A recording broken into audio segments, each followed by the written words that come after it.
রাগ করেছেন নাকি? সবাই একটু আওয়াজ দিয়ে বলেন, সবাই কেমন আছি?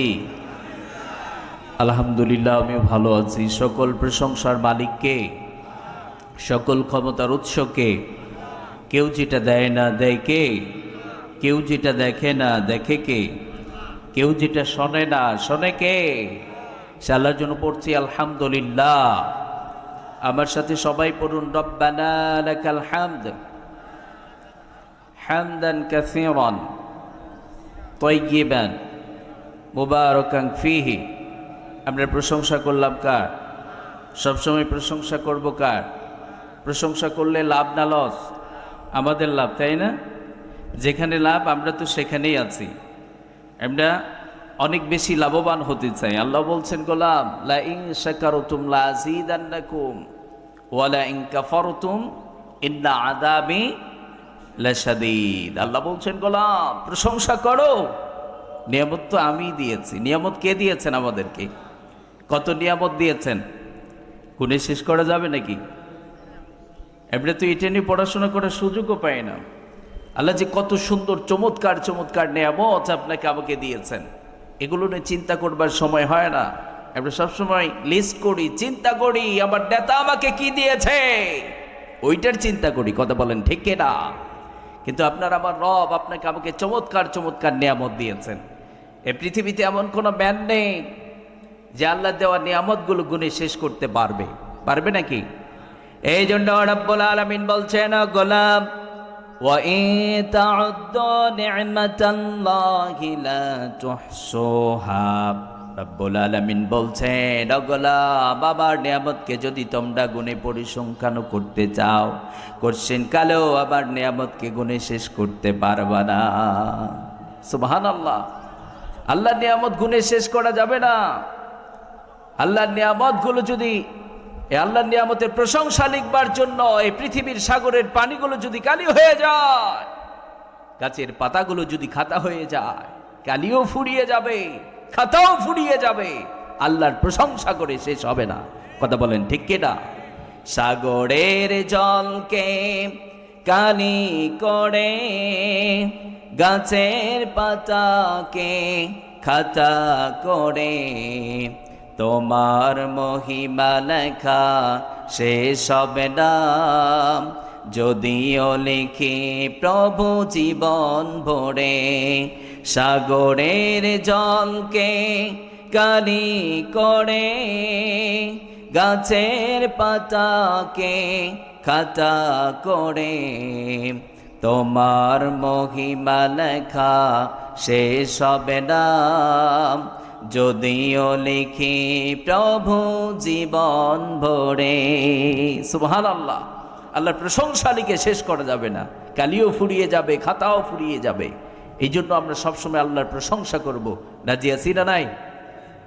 এই পৃথিবীতে যারা সুখী হতে চায় তারা যেন রবের বেশি বেশি প্রশংসা করতে থাকে। কারণ এই পৃথিবীতে এমন কোনো মার্কেট নেই তো যে মার্কেটে টাকা দিয়ে সুখ কিনে পাওয়া যায়। আছে নাকি? আমরা অনেকেই সুখ চাই, তাই না? আমরা সবাই সুখ চাই, একটু সুখে থাকতে চাই। মুরব্বী বাবার চুলদারি সাদা হয়ে গেছে, একটু সুখ চা, কিন্তু সুখ আমরা পাচ্ছি না। সুখ যেখানে পাবো সেখানে আমরা যাচ্ছি না। কথা বলেন ঠিক কিনা? সুখ দেন একজন, তিনি কে? সুখ কার ভান্ডারে আছে? ডোনাল্ড ট্রাম্প সুখ দিতে পারবে, মোদি সুখ দিতে পারবে। সুখ আছে একজনের ভান্ডারে, তিনি কে?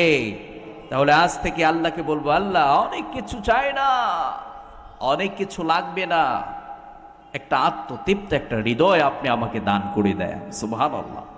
আমাদের আজকাল ডিপ্রেশন বেশি, যুবক ভাইয়েরা খেতে পারে না, ঘুমাতে পারে না, লাইফে অনেক চিন্তিত, কি করবে ভেবেই পাচ্ছে না। কথা বলেন ঠিক কিনা? যুবক, আল্লাহকে ভুলে গেলে লাইফটা অনিশ্চিত হয়ে যাবে। আল্লাহর কাছে ফিরে আসুন, আল্লাহকে বলেন, আল্লাহ আমার এটা লাগবে, আল্লাহ আপনাকে সুখ দিয়ে দেবেন। সুবহানাল্লাহ বিহামদি। এই জন্য প্রিয় ভাইয়েরা আমার, সবসময় আমরা আল্লাহর প্রশংসাকারী বান্দা হতে চাই। আল্লাহ কবুল করুন। সবাই পড়েন আমিন। সম্মানিত ভাইয়েরা আমার, পবিত্র মাহে রমাদান, খুশি লাগে? পবিত্র মাহে রমাদান, সাইয়্যিদুশ শুহুর, বছরের সেরা মাস রমাদান মাস। সুবহানাল্লাহ।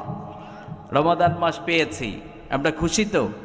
রমাদানের 2 মাস আগে থেকে আল্লাহর কাছে কামনা করেছিলাম, আল্লাহর কাছে দোয়া করেছিলাম, রজব শাবানে বরকত দাও, রমজান মাসে গুনাহ ঝরাও। সুবহানাল্লাহ। আল্লাহর কাছে আমরা দোয়া করেছি, আল্লাহ রজব এবং শাবানের বারাকা দান করেন, রমাদান পর্যন্ত আমাদের হায়াতগুলোকে পৌঁছিয়ে দেন। সুবহানাল্লাহ। আমরা রমাদান পেয়েছি। রমাদান মাস সাইয়্যিদুশ শুহুর, বছরের সেরা মাস।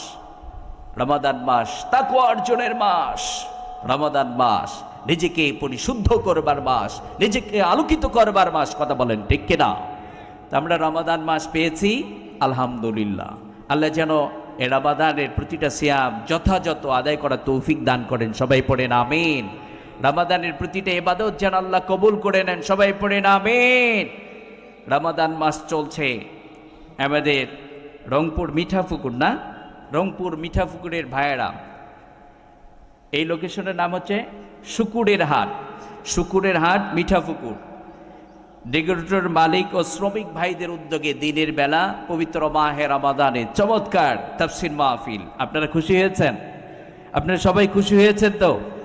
আমাদের ডেকোরেটরের ভাইয়েরা এবং শ্রমিক ভাইয়েরা অনেক পরিশ্রম করে, শ্রমিক ভাইয়েরা পরিশ্রম করে আজকের এই চমৎকার দিনের বেলা যে তাফসীর মাহফিল অ্যারেঞ্জ করেছেন, আপনারা তাদেরকে ধন্যবাদ জানাই। তারাই তো জাতির আলোকিত সন্তান, যারা মানুষের দ্বারে দ্বারে কোরআনকে পৌঁছিয়ে দেয়, যারা কোরআনে বাধার সৃষ্টি করে না, যারা কোরআনের সমাজ গড়ার স্বপ্ন দেখে, তারাই আলোকিত সন্তান। কথা বলেন ঠিক কিনা? আমাদের প্রিয় ভাইয়েরা চমৎকার করে তাফসীর মাহফিল অ্যারেঞ্জ করেছেন। আমরা তাদের জন্য দোয়া করছি, আল্লাহ সুবহানাহু ওয়া তাআলা যেন প্রিয় ভাইদের জন্য আজকের এই তাফসীর মাহফিল প্রিয় ভাইয়েরা সহ আমাদের সকলের জন্য নাজাতের উসিলা হয়ে যায়। সবাই পড়েন আমিন। আজকের এই তাফসীর মাহফিলের সম্মানিত সভাপতি আলহাজ মিজানুর রহমান মিজান আকন্দ, সহ সভাপতিত্ব করছেন জনাব মোহাম্মদ রাঙ্গা সরকার। আর আজকের এই তাফসীর মাহফিলের প্রধান অতিথি অধ্যাপক মোহাম্মদ গোলাম রব্বানী, মাননীয় সংসদ সদস্য, তাই না? যারাই আজকের এই তাফসীর মাহফিলের মেহমান হয়েছেন, আল্লাহ সুবহানাহু ওয়া তাআলা প্রত্যেককে দিনের খাদেম হিসাবে কবুল করুন। সবাই পড়েন আমিন। প্রিয় ভাইয়েরা আমার, পবিত্র মাহে রমাদান পড়েন তো বিকেলে একটু ক্লান্তি লাগে। কথা বলেন ঠিক কিনা? তারপরেও রোদ গরম, তা আমরা অল্প কিছু সময় মাহে রমাদান কেন্দ্রিক কিছু আলোচনা শুনবো। বিরক্ত হবেন আপনারা? মাহে রমাদান সংক্রান্ত কিছু আমরা আলোচনা অল্প কিছু সময় শুনবো।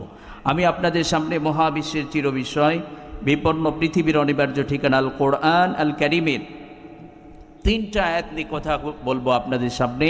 সূরাতুল বাকারার 183, 184 এবং 185 নাম্বার আয়াতের অংশ বিশেষ থেকে আমরা এই 3টা আয়াত থেকে আল্লাহ সুবহানাহু ওয়া তাআলা পবিত্র মাহে রমাদান সম্পর্কে কি কি মেসেজ দিতে চাচ্ছেন আমরা এগুলো জানবো, আমল করব ইনশাআল্লাহ। প্রিয় ভাইয়েরা আমার, আলোচনায় যাবার আগে মাহে রমাদান সম্পর্কে আল্লাহ হাবিব সাল্লাল্লাহু আলাইহি ওয়াসাল্লাম